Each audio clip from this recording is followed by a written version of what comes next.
Le Competitive Innovation de la 9e édition Nephilim Unleashed.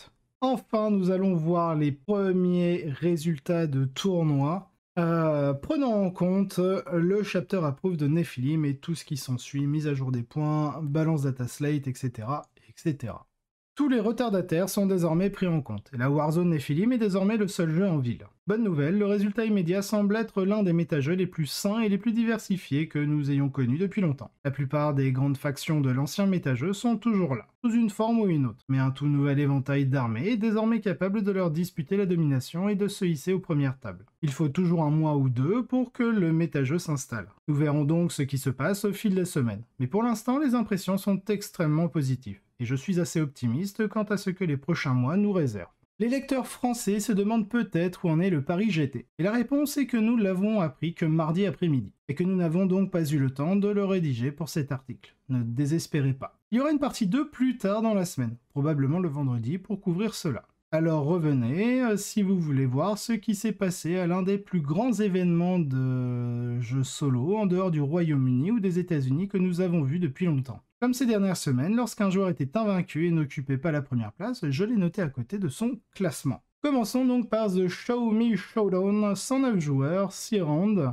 Donc on a un Nécron contre un Harlequin, c'est ça, effectivement. Donc la mission c'est Tide of Conviction. Donc le Nécron est éternel expansionniste. Ok, on va voir tout ça. Alors il joue le Silent King avec ses deux menhirs. Il a une patrouille avec une catacombe commande barge, l'orbe de résurrection, l'orbe d'éternité du coup, en relique. Un chronomancer avec la instave, ok.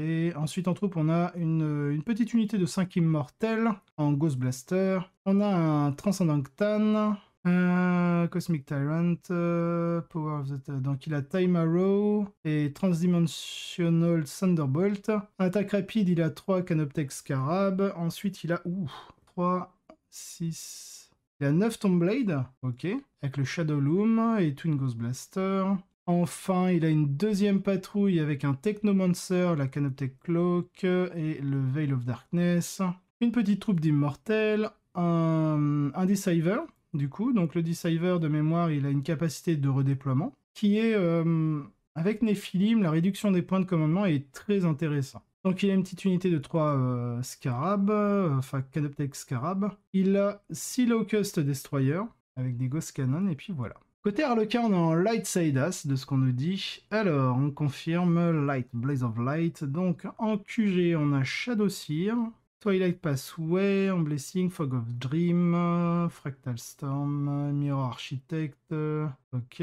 Troop Master, il a le Foot in the Future, Player of the Light, Queen of Shard, Favorite of the Laughing God, et la Segoras Rose. Ok, enfin ça c'est le strata... en troupe, on retrouve alors je regarde... Non, là on a que des Harlequin Blade, donc on a une petite troupe de 5 ici. Ici on va retrouver Kiss, Caress, Embrace.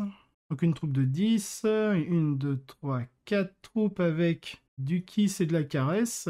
Je trouve que c'est assez compliqué maintenant avec Nephilim de pouvoir placer les 3 dans une même unité. Parce qu'en fait, si vous voulez utiliser les trois stratagèmes, bah, ça vous coûte 3 PC en fait. Et avec Nephilim, la réduction des coûts en PC, ce qu'il faudrait virer, c'est soit le fait de faire des mortels sur des 6 pour blesser, non modifiés. Du coup, c'est une chance sur 6, comparé potentiellement sur une unité de 10, plutôt garder le stratagème qui met des mortels à l'impact lorsque vous chargez. Et à la rigueur, sur les unités de 5, c'est effectivement de mettre les 6 qui mettent des mortels. Mais c'est pareil, ça bouffe à chaque fois un PC chacun, et c'est pas fifou. Bref, on a un solitaire avec Spectre of Despair. On a 2 unités de 3 Skyweaver avec les Airwire Cannon et les Starbolas, et une unité de 5 Skyweaver avec les Airwire Cannon et des Starbolas. En soutien, on retrouve un Void Weaver, et en transport, on a 4 Starweaver. C'est enfin réel cette fois-ci. Ils ont amélioré les Nécrons et ils se retrouvent immédiatement dans une épreuve de force affrontant l'un de leurs plus anciens ennemis sous la forme des Harlequins. La plupart des éléments de la liste des Harlequins sont reconnaissables, mais la tendance à utiliser des Moto Air Warrior Bolas est nouvelle, et pas seulement ici. Avec les Light Saidas qui doivent jouer plus prudemment pour tirer le meilleur parti de leurs traits, avoir des unités de tir mobile qui peuvent jouer assez sagement est certainement un avantage. Et les Bolas étoilés sont également très forts dans de nombreuses factions qui sont en hausse. Ici, ils sont excellents dans les Tombblade, tandis que la grande quantité de Airwire va forcer le Roi du Silence à jouer un peu plus prudemment qu'il ne le voudrait. Au-delà de cela, une troupe à pied unique semble être une unité de marteau de mêlée nécessaire dans la méta qui émerge si vous n'optez pas pour les motos de mêlée. Et les bateaux Saïdas légers avec les troupes sont toujours extrêmement bons. Du côté des Nécrons, cette première liste, bonne nouvelle, il y en a d'autres, est une construction en biais tirant le maximum d'avantages de certaines des plus grosses réductions de prix que les Nécrons ont reçues. Les destructeurs de Locust sont une autre unité qui s'adapte parfaitement à tout ce qui est maintenant disponible. 40 points chacun est enfin un prix où ils en valent vraiment la peine. Les Tombblades sont également moins chers que jamais, et comme elles et les Destroyers sont tous deux relativement mobiles, il sera difficile de se cacher d'elles. C'est particulièrement vrai à cause du Deceiver, et comme les lecteurs de longue date le savent, je suis un grand fan d'Ektan. Donc c'est génial d'en avoir deux dans la liste. L'utilisation du redéploiement rendra très difficile pour les adversaires de se cacher des menaces de tir et permettra au Roi Silencieux de changer son agressivité en fonction de qui gagne le premier tour. Les Ktans sont, comme toujours, incroyables contre les armées qui n'ont pas les mortels pour les mettre en un round, ce qui permet de contrôler le déroulement du jeu pendant que les tirs font leur travail. Dans Eternal Expansionist, vous avez également la possibilité de les déposer sur un objectif à côté de quelques scarabées cachés, de sorte que quiconque vient essayer d'éliminer les insectes au corps à corps doit faire face à un dieu des étoiles immortel. Pas mal. Le Roi Silencieux supervise tout cela bien sûr, et il est un concurrent sérieux pour la meilleure unité du jeu après les derniers buffs. Il est moins cher que jamais, une source de points de commandement dans un pack de missions qui en manque, absurdement dangereux en 2 phases maintenant, qu'il a ses propres relances, et il suralimente les menaces de tir et de mêlée dans toute l'armée. Il est également un bénéficiaire décent du changement des protocoles de commandement. Prendre le protocole du tyran conquérant comme effet de fin de partie pour augmenter le rayon de son aura peut lui permettre d'avoir un impact sur une plus grande proportion du plateau tout en étant en sécurité derrière un mur. Et même si c'est probablement plus pertinent pour les listes le combinant avec des unités de mêlée que pour celle-ci, c'est une bonne astuce à laquelle il faut avoir accès. Le seul obstacle à sa présence dans toutes les listes Nécron est qu'il prend une éternité à peindre, et il faut s'attendre à ce que beaucoup de gens y travaillent en ce moment. C'est certainement mon cas. Donc, 2 armées puissantes. Comment se situent-elles? La bonne nouvelle, c'est que je pense que les 2 camps ont des atouts dans ce jeu, et que les 2 joueurs peuvent jouer le tout pour le tout. Les outils de chaque camp obligent l'autre à rester prudent, ou émoussent certains des bords les plus méchants. Les Skyweavers et les bateaux qui empêchent les relances de tir réduisent considérablement la puissance de tir des Nécrons, et le Triss Light Saïdas aura également un impact. Les Skyweavers sont également une menace très désagréable pour les Tombblade et le Silent King, ce qui les pousse à jouer très prudemment. De l'autre côté cependant, les Ktans sont très forts dans ce match-up. La liste d'Arlequin n'a que quelques moyens de faire des dégâts en dehors des phases de tir et de combat, un seul smite du Shadowseer et une seule unité avec une étreinte pour le stratagème de charge, donc les traiter rapidement va être délicat. Tout ce qui s'engage à en combattre, en mêlée, a de fortes chances d'être détruit en conséquence, et de perdre quelques points de code de combat au passage. Sky of Falling Star est encore moins mort ici qu'il ne peut l'être contre les Arlequins. S'attaquer progressivement à la grande troupe et peut-être enlever quelques blessures à la grande unité de moto est activement très utile. Entreprise Strike signifie également qu'un seul faux mouvement de la part d'un personnage clé et il est envoyé directement dans le vide. Sur cette mission particulière, je pense que les avantages des Nécrons finiront par les aider un peu plus. Pas assez pour en faire une chose sûre, mais certainement en leur faveur. Les Arlequins ne peuvent pas affronter les Ktans rapidement et Tide of Conviction force l'affrontement, donc ils risquent de prendre du retard sur les choses au cours des premiers tours. Ajoutez à cela qu'il est très facile pour les Nécrons de les priver de primaire dès le début grâce aux scarabs.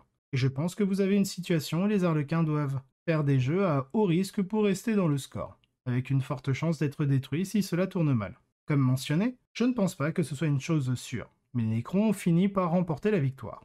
76 à 49. GG les Nécrons, belle remontada depuis les changements en points, la balance data slate, etc. etc. C'est clair. Le seul point plus général à souligner est que le Deceiver se sent particulièrement bien dans une construction avec un nombre de drops aussi bas et plusieurs bombes de tir très puissantes. Cela rend la liste très flexible dans sa mise en place, et très efficace pour une adaptation précoce.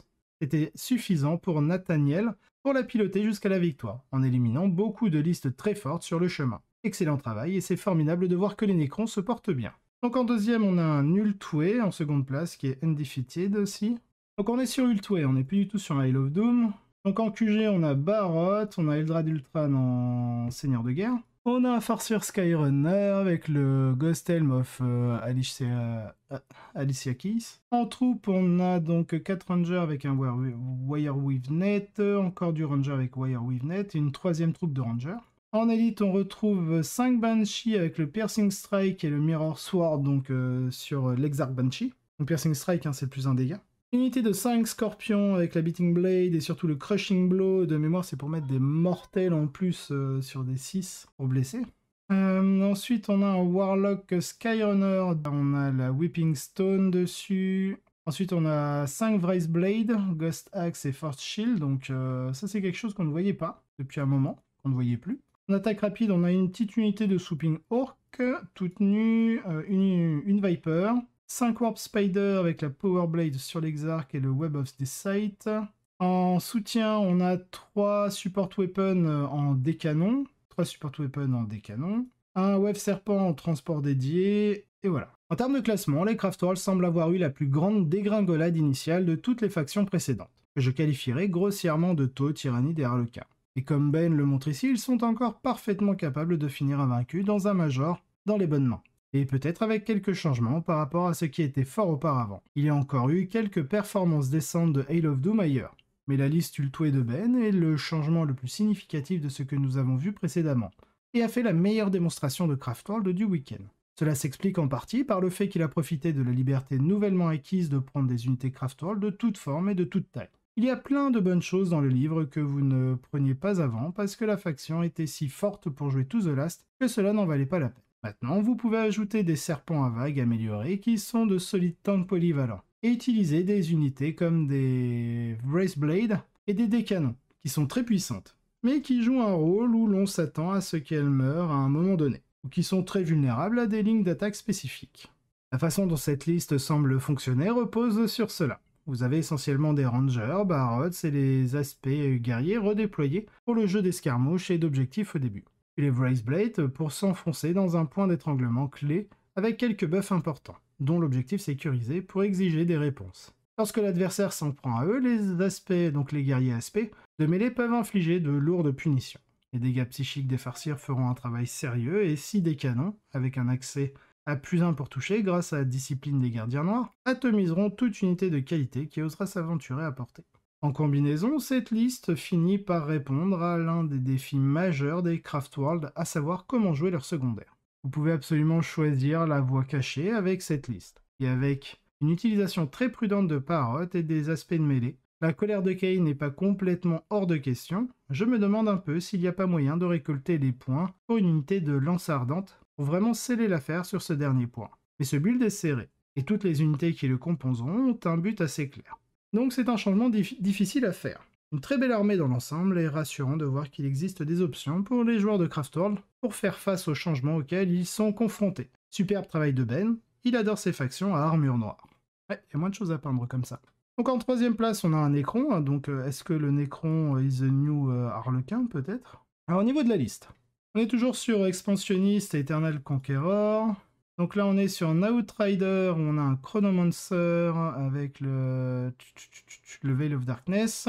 On a 5 Scorpec Destroyer avec les Reblade et les Treasure. On a 3 x 5 Canoptech Vrace avec les Vicious Claw. 2, 3, on a 3 x 3 Ophidian Destroyer. Et en soutien, on a 3 Locust Destroyer lourds. Ensuite, on a un détachement patrouille. En QG, on a un Technomancer avec le Canoptech Cloud. En troupe, on retrouve un pack de 20 guerriers Necrons, tous en Ghost Reaper. En attaque rapide, on a 2 x 3 Canoptech Scarab. Et en suprême commande, on a The Silent King. Vos yeux ne vous trompent pas, bien que le trompeur ne soit pas là cette fois. Deuxième liste Necron dans le premier top 4 de la semaine. Cette fois-ci, en s'intéressant à l'autre voie que vous pouvez emprunter avec le Roi du Silence et les expansionnistes, à savoir la pression de mêlée. L'ajout d'une augmentation de la force ou de la taille de l'aura du roi rend la pression primaire exercée par cette armée encore plus difficile à gérer qu'elle ne l'était dans les anciennes versions. Les expansionnistes éternels ont toujours été une capacité forte. Et ce qui l'a empêché d'atteindre les performances élevées et constantes, c'est que certains adversaires peuvent tout simplement l'écraser. Notamment les constructions de mêlée rapide. L'augmentation significative de la puissance de la mêlée dont bénéficie cette liste rend cette perspective beaucoup plus ténue, donnant ce jeu à un ensemble plus large d'adversaires. Et je pense que le changement des protocoles de commandement débloque vraiment le potentiel des destroyers, Ophidiens en particulier. Ils étaient auparavant une unité de canon de verre, donc de glass cannon, qui ne frappait pas assez fort pour le justifier. Mais changer leur force de base à 5 sur la charge, dans les jeux où cela est nécessaire, résout largement ce problème. 4 à 5 étant probablement le seul saut de force le plus impactant que vous pouvez obtenir. Ici, ils sont parfaits comme outil pour punir tout ce qui sort pour combattre la grande unité de guerriers, car ils vont souvent échanger contre quelque chose d'embourbé. Cette liste est vraiment méchante au cours d'une partie, et une fois de plus, le roi silencieux est une dynamo absolue. Si vous voulez juste couper les usurpateurs galactiques en petits morceaux, c'est la liste qu'il vous faut. Et félicitations à Scott pour sa 3e place. Ensuite, on retrouve en 4e place Dan Sammons avec des orques. Alors, donc on joue un Goth Pressure. Donc, bataillon. Dans le bataillon, on a le Beast Boss sur Squigosaur avec le Brutal But Cunning. Je ne vois pas qu'il chope pas. Ok. Macari. En troupe, on a 1, 2, 3 x 10 Beast Naga Boys, 3 x 10 Gretchen, avec Horrible Gits sur celle-ci. Ensuite, en élite, on a 2 x 5 Commandos. En attaque rapide, on a une unité de 5 Squigog Boys. Et ensuite, on a une unité de 15 Storm Boys et une unité de 10 Storm Boys. En soutien, on a les 3 Killrig. Et enfin, on a un Supreme Command avec Gaskull Traka. Goth Pressure s'est bien comporté ces derniers temps. Mais il a eu le problème fondamental de ne pas avoir la puissance de feu nécessaire pour ne pas s'effondrer contre les meilleures listes de tyrannie. Il n'est donc pas surprenant que l'égalisation du terrain leur ait donné une allure assez piquante. Les Killrig sont devenus alors prix d'aubaine absolu du codex, donc en claquer 3 dans le visage de vos adversaires est à nouveau incroyable. Ils sont maintenant encore plus difficiles à déplacer à votre tour alpha grâce à la sauvegarde invulnérable de 5+, que la WAG distribue maintenant. C'est utile ailleurs sur les Storm Boys, car si vous vous engagez avec eux au tour où la sauvegarde invulnérable est activée, ils ne vont pas tomber instantanément sur n'importe quelle contre-attaque de votre adversaire, ce qui les rend beaucoup plus utiles à long terme. Les Goths veulent asséner un coup de marteau dont leur adversaire ne pourra pas se remettre. Et la data slate d'équilibre a considérablement augmenté la capacité de ce build à le faire. L'autre grande amélioration que l'armée a reçue est l'accès aux nouveaux secondaires. Cette liste joue évidemment très bien Stomp and Good, et peut parfois aller pour The Biggest and the Best. Et sur de nombreuses cartes, Get the Good Bits est également fantastique. Le fait que Gretchen puisse l'accomplir dans le même tour ou que vous puissiez le faire de manière répétée sur des objectifs signifie que vous pouvez souvent cumuler un score élevé sur celui-ci alors que votre adversaire est encore en train de lutter pour gérer votre pression précoce, verrouillant ainsi de gros points pour plus tard.